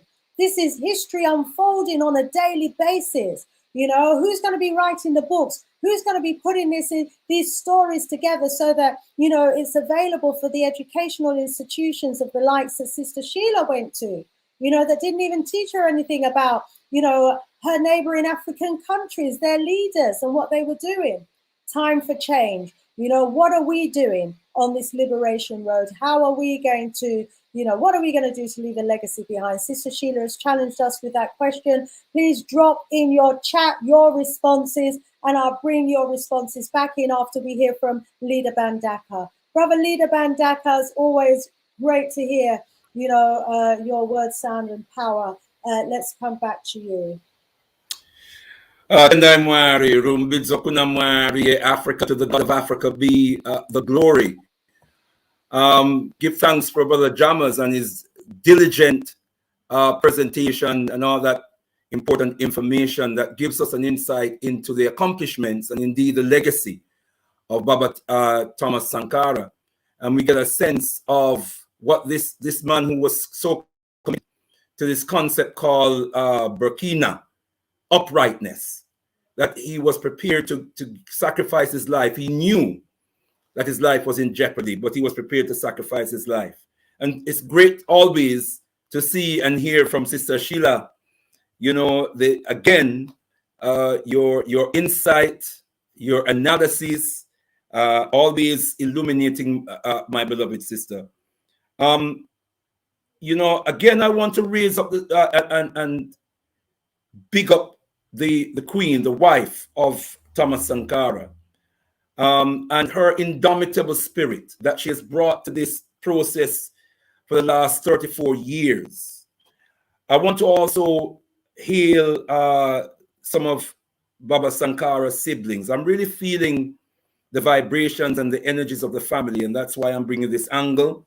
His sister Odile, his brother Valentin, and his brother Paul. There are others, but I know those are siblings of Brother Baba Sankara, who have been working alongside Mama Mariam in fighting for truth and justice, and fighting with the people of Burkina Faso for truth and justice. We've mentioned this evening, and we've exposed, you know, the nature of the politics on the African continent is so contaminated. It's contaminated with the imposition of the imperialists, of the global white supremacists. And we need to understand the implications of that.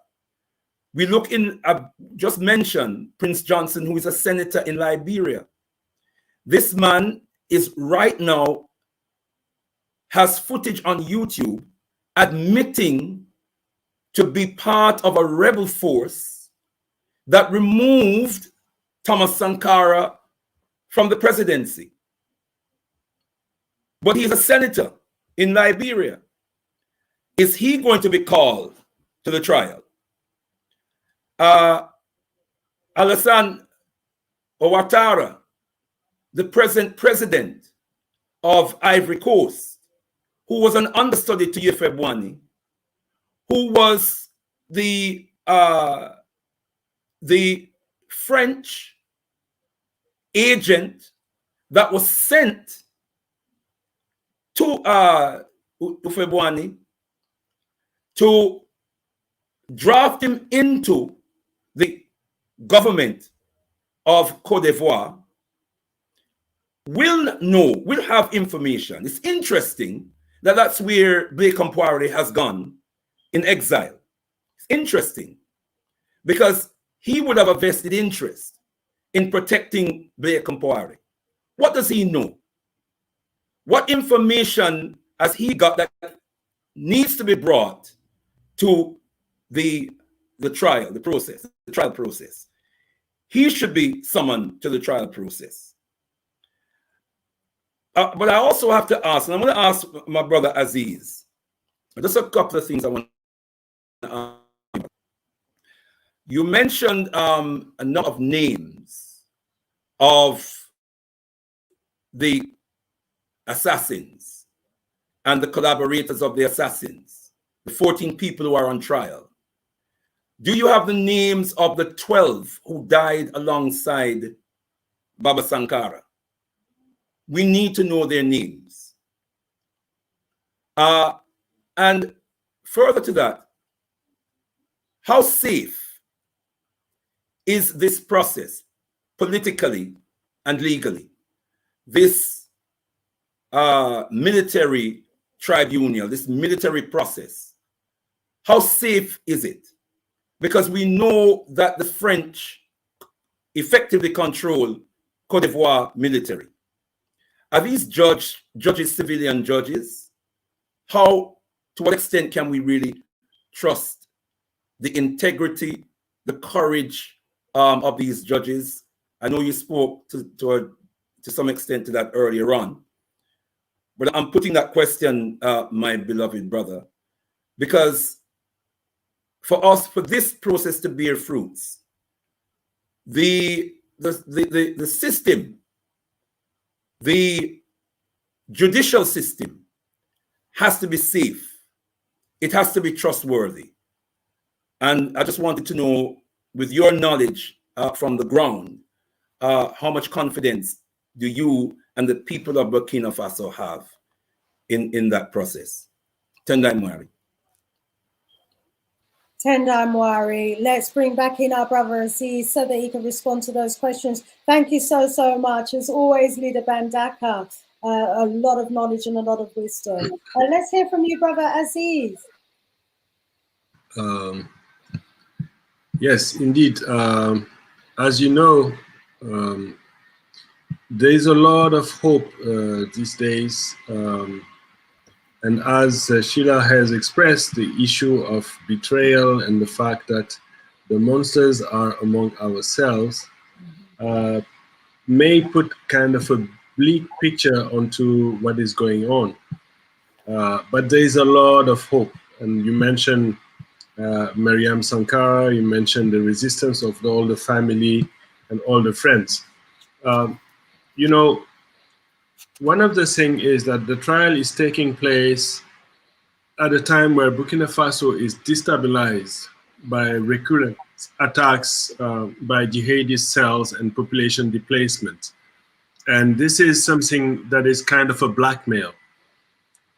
Various political maneuvers are playing on this very delicate situation to invoke immunity and amnesty for the defendant, or prematurely evoke national reconciliation, which makes it very difficult to deal with the case in a serene manner.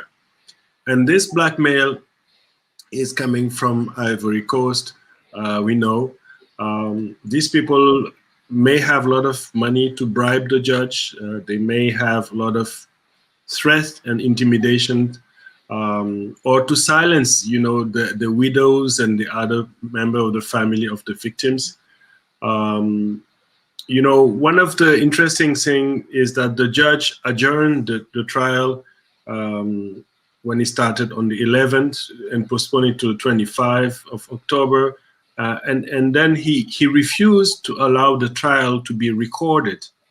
And we have requested that the trial be recorded by the registry in full transparency and for archival purposes. And as Shanice was saying, to teach our next generation what is our history. So those, you know, are burdens that are along the roads, but our lawyers and comrades continue the marathon work of the international campaign Justice for Sankara until truth and justice for him and his comrades are achieved. We look forward for the support of the people of Burkina Faso and Pan-African around the world. There is rumors of coup d'etat these days because of the several killings of soldiers and policemen who were killed during the past 3 weeks, you know, by jihadist force. Some people are calling for the head of states to resign. And we know this is not a good time for this regime as he's ending his position in power.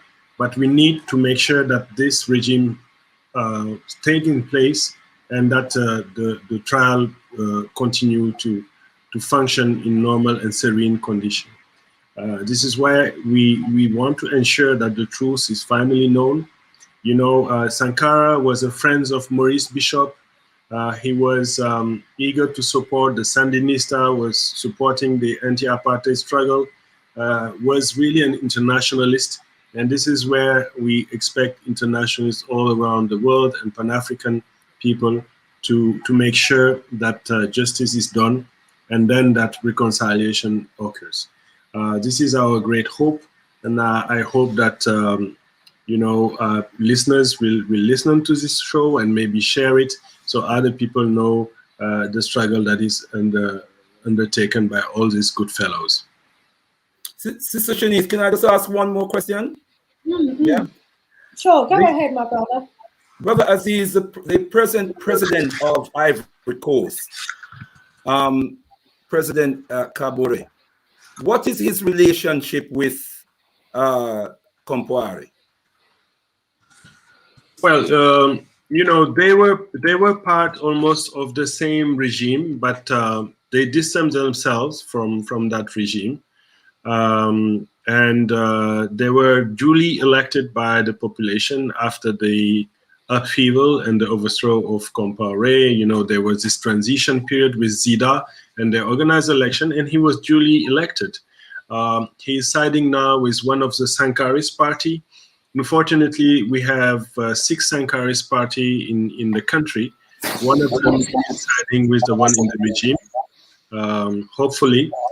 So far, there is mixed feelings about whether he himself is not aligned with Compaoré, but there is people saying that in his entourage, in his neighboring forces, there are people who are linked to Compaoré, either by funding or by finance deal. My understanding is that he and Compaoré have a history of close friendship.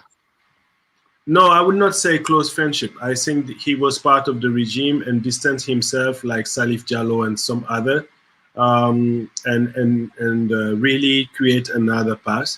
And again, as I said, does he have a history? Took the risk of confronting Compaoré and fellows, and this is why he's paying so dearly. He's paying harshly the price of this indictment and this trial. Would it be correct to say they have a history of acquaintance, close acquaintance? I would not necessarily portray it that way, but there is people in his regime who are still and are still close to Compaoré. Yes, indeed, okay. But not him necessarily. Just one more rider to that. Does the present president have a history of raising or interrogating or promoting the interrogation of the murder of Thomas Sankara? If he has a history of probing into the assassination of Thomas Sankara. Like if he was involved into the efforts of like what we are doing, the historical efforts to bring. No, we don't have a single. No, we don't have any proof that he was my on our side. That he has no history. We don't have any such a support in good old days or during those past 25 years. But it is a latecomer, as I must say, into our struggle. And but normally you have a separation between the executive and the judicial. So we still hope that they are not involved into the process of the trial. But we are very prudent. As I think you have reservation. We all have strong reservations, and very we are vigilant. Yes, we have to be vigilant. But this is why the support of the people is important, and we know we have the support of the people. But we would like to have more vigilance of the international community witnessing what is happening, and the clear support also, to safeguard our safety, because as you know, these guys are dangerous. Brother Aziz, someone's asking in the chat where they can send their donations. So how do they get their donations to you? As soon as they click on that link, I don't know whether they access it through the chat or through your show. As soon as then they posted it, family. Just to let you know that I've posted it in the chat, and I'll also post it under this video. People are also asking if they wanted to watch the trial or find out about how the trial is progressing. How best, can they get to do that? Yeah, we wish we could actually convey all the cameras. This is why we have this travel drawing ticket to offer, the people who are participating. So there will be a draw, at least to send people at the trial. That's a way of helping. But the trial is open in Ouagadougou. But due to COVID and all of this, it's a little hard. It's going on until normally the next month. We don't know, but they are kind of speeding the whole trial. So hopefully the whole December will be also on the trial. So maybe people would attend. And we will post on our website some updated information also on the ongoing process. And can you also post your email address in the chat? Someone's asking here for your email address. So Sure. It might be easy for them to get in touch with you via email. Wow, wow, wow. Family, the time has gone so quickly. We are already at the top of the second hour. Oh my days, it's just flown by. But, I have to give each of my guests, just 1 minute to say a few words in closing. Brother Jammers, wow, enough big ups for your presentation. Can we hear a closing remark from you, my brother? Well, in the spirit of Thomas Sankara, and also my friend Scully, who ascended last Tuesday, I want to look at the way we have to redefine the way we use language. So when you hear the word fuel by someone from the West, they mean few will do well. And then they try to sell you diesel and petrol. With the diesel, you will die by what they sell you. And with the petrol, you become a pet, what they'll troll you with. We have to realize we are the petrol station. We are the whole because we come from the place with all the resources.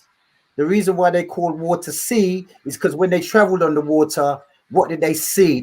From the current, they saw the currency from us, what they banked when they came on our river bank.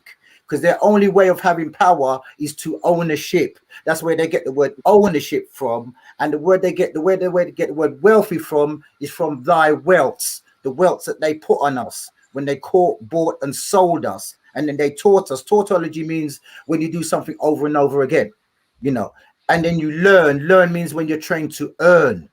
So we have to break away from the words that they've used because they're just enslaving us with a sound. You're using the sound to control us. So in the spirit of Thomas Sankara, we have to break away from their sounds and start to create our own spirit. The reason why they use money is because we are people of balance. They use money and technology to sustain chaos because they are people of chaos. So that's through they lie about our ability, so we think we have a liability. They give us labels to lay down what we're able to do. But remember what happened to Cain and Abel. And when you put Cain and Abel together, you get the word cannibal, which means against. So we have to separate from everything that they say to us. They've put everything in verses. Verse means to turn. And they've reversed our knowledge to make us act in reverse. So once again, just remember we are the petrol station, the supplier to everyone. So we should be calling the shots. Boom. For real. Rise up, Brother Jammers, every time. Thank you for that. Brother Leader Bandaka, if we can have some closing remarks from you, please, Leader. Tanamari. Yeah, my commendation and healing goes to the people of Burkina Faso, and in particular the family of Baba Thomas Sankara. And I pray that the Creator and the ancestors will continue to empower them in their fight and their determined rise and demand for truth and justice. As for the process, I cannot say that I have any confidence in the process. There are sources that attest that there is a closer relationship, historical relationship between the present president of Cote d'Ivoire and Blaise Compaoré. But we're hearing from Brother Aziz that at the very least, that there are mutual acquaintance between the two. That in itself is cause for concern. And if after 30 odd years, the present president has never supported the demand for justice for Thomas Sankara.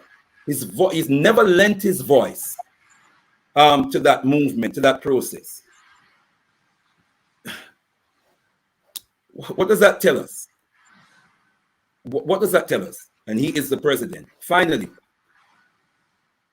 the French has ramped up its military forces in Côte d'Ivoire, on the ground, in Côte d'Ivoire. And that is because the people are rising and the people are demanding. What's that movement called, Brother Aziz? The citizen broom movement? Yeah, le balai citoyen. How you say it in English? The citizen broom. Citizen broom. Yes. Because they want to sweep out the old politics and the old politicians. They want to clean up Burkina Faso. They really carry the spirit of Thomas Sankara. My understanding is that the country is awash with images of Thomas Sankara, pictures, posters, T-shirts of Thomas Sankara. Children, young children are calling his name, which means that the legacy has been brought from generation to generation. But the French forces are gathering momentum at the same time. And I'm saying that is to avert the rise of the people and to ensure that the people don't have the last word. That concerns me. Because as Mitterrand says, without Africa, France has no history in the 21st century. Thomas Sankara threatened to take Africa from France and therefore reduce them to having no history in the 21st century. They removed him.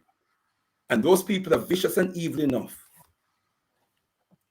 to be determined that before France loses grip on Burkina Faso, they would kill every last one of us. Yes, I do not trust the process. I don't trust the process. I'm sorry. I think we should support the efforts, but in terms of the judicial process, I have no confidence in it. And I'm worried.